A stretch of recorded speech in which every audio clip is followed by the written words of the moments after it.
Protests against a cartoon of Muhammad spread around the world. In the African nation of Niger, protesters set fire to churches in the capital, and at least 10 people were killed. Protesters also turned out from Yemen to Pakistan, and Islamic leaders in Iran, Iraq, and Afghanistan also denounced the cartoon. Mark Martin has the story.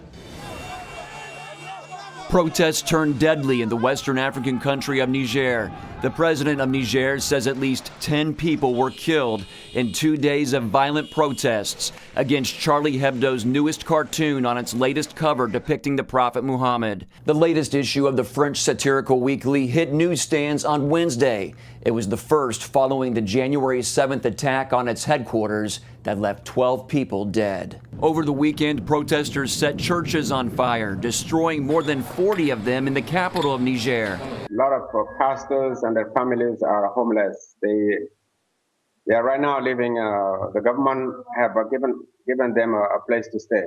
Most Christians left their homes to go somewhere else.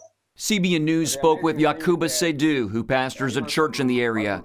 He and other Christian leaders held emergency meetings with the prime minister during the crisis. He was very, very concerned, and he felt very sorry for what happened, and he offered to help, and they did. The prime minister was then able to help Christians find places to stay and provided them with living essentials.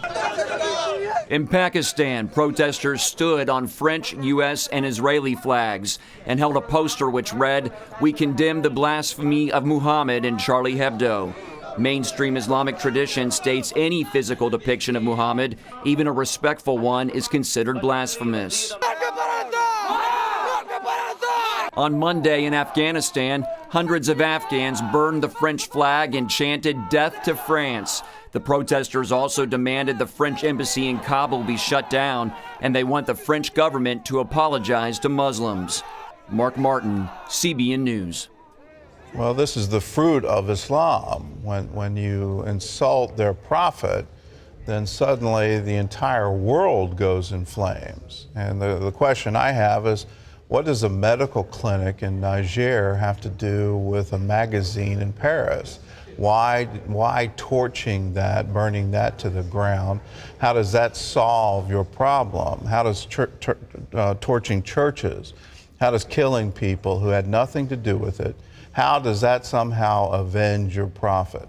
Well, we're supposed to judge trees by their fruit, and this is the fruit of Islam. Well, the Islamic group Boko Haram has launched more deadly attacks in Africa. John Jessup